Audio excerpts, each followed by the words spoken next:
Hello everyone. Welcome to our day 2 of our mathematics for machine learning. In previous video, we have learned about vectors and its operations.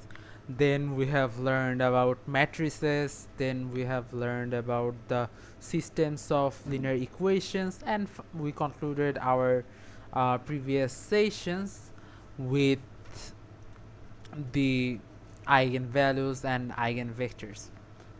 In today's video, we will be covering the matrix decomposition and vector calculus. Hope so it will be a fun video to learn the matrix decomposition and the vector calculus. So now let's jump into our matrix decomposition. So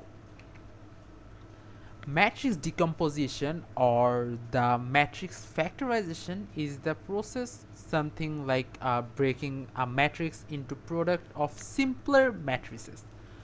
So you will ask like Himmel how this helps in our real life. Actually these things helps in solving systems, also the computing the inverses, performing the PCA and speeding up the algorithms. Now, what in the matrix decomposition, we will be learning a few things. At first, we will be learning the LU decomposition. Then we will be learning the QR decomposition. Then we will be learning about Cholesky decomposition. Cholesky decomposition.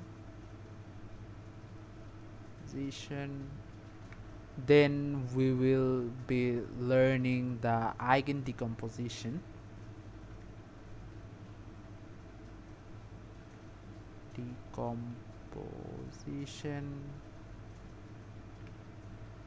Then we will be learning the SVD or the singular value decomposition. Thus we will conclude our the matrix decomposition part. Now if we look at our the LU decomposition here.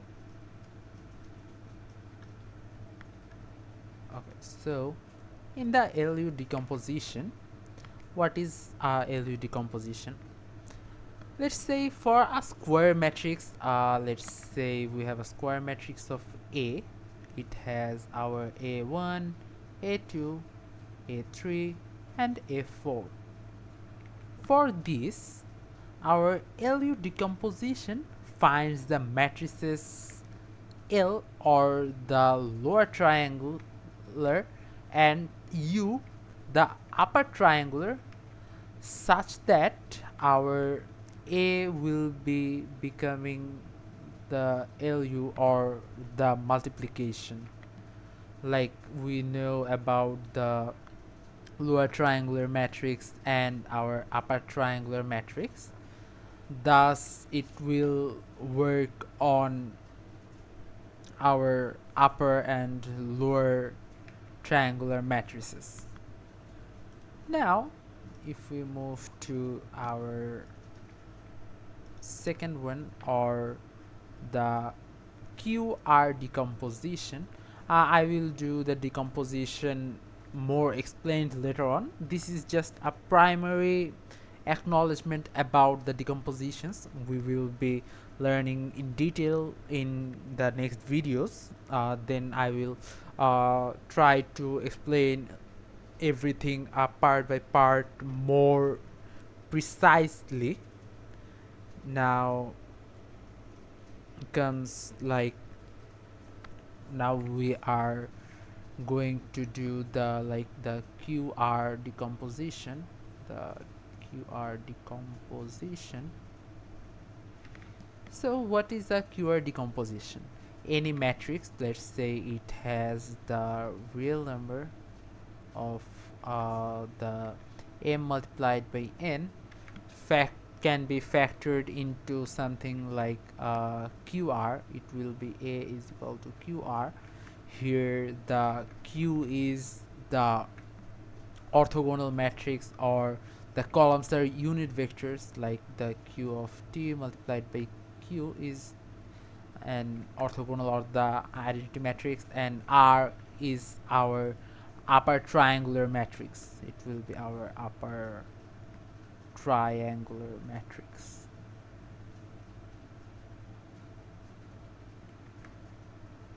Now, how is this used in the machine learning?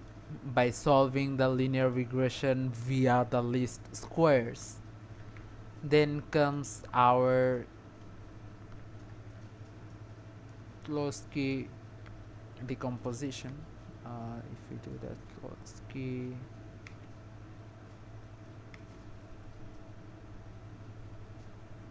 decomposition here. So, for the definition, it is a symmetric positive definite matrix. Let's say we have a positive definite matrix A. Our Cholesky gives something like A is equal L multiplied by L transpose. What is our L? Our L is our lower triangular matrix. Our lower triangular matrix. And what is the Eigen decomposition? Now, if we look at our Eigen decomposition, let me delete this. Okay, now for the Eigen decomposition, any square matrix, let's say we have a square matrix of A, if it's diagonalizable, can be written as A is equal like Q A multiplied Q inverse, where the Q is the matrix of the eigenvectors and A is the diagonal matrix of the eigenvalues. Now, what is its use in machine learning? Like in the PCA, or the understanding variances, or in the stability of systems. Here we have a key equation.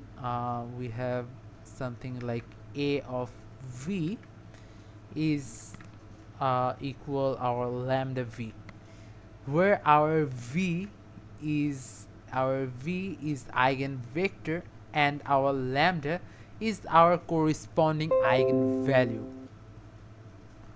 Now we will use the SVD or the singular value decomposition later on, like it will be explained in more detailed way, so we will be like dropping this for this moment. Now comes our vector calculus. For the vector calculus,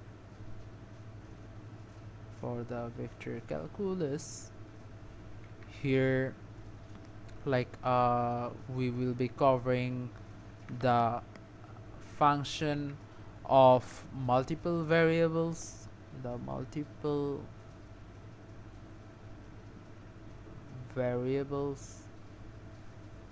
then we will be covering the gradient of del f, then we will be slightly covering or the concepts of the partial derivatives, then we will be covering the Jacobian matrix, then finally we will be doing the Hessian matrix. I will create another video for the code examples, but for now I will be just covering the all the concepts like in a slight a bit of the moments, like for now if we look at the functions of, let's say, sorry for that, for the functions, for the functions of multiple variable. So what is this actually? Let's say we have a function f. Here it is, let's say, the real numbers till r actually maps a vector input to a scalar output. Let's say if we look at our, if you know about the cost function in regression, let's say we have our f of x, y. Let's say our x squared plus 3y squared. Here you can see the functions of a multiple variable. Now comes like what is our just a moment, yeah, now comes like our gradient, our gradient of f.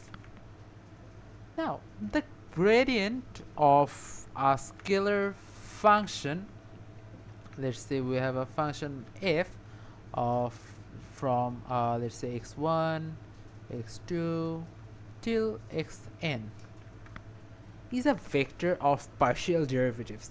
Like if we do the partial derivative here, let's say f is like the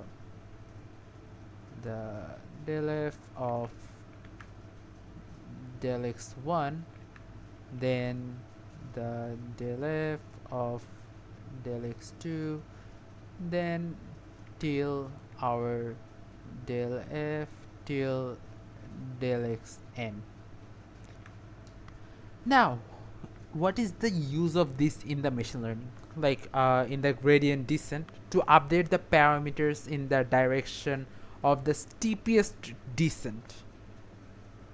Now for the partial derivatives, just the definition, like the derivative of a like multivariable function with respect to one variable keeping the others constant, it is used to build in the gradients, and then used in higher order derivatives. Now comes our Jacobian matrix. So what is a Jacobian matrix? For a vector valued function, let's say let's say our f of we have a vector valued function, let's say if r real number till r of m is j of ij, like then the del fi of del xj. So the Jacobian is the matrix of all of the first order partial derivatives. What is the use of this in machine learning? Like for the multivariable backpropagation, then the deep learning, especially with the vector valued outputs.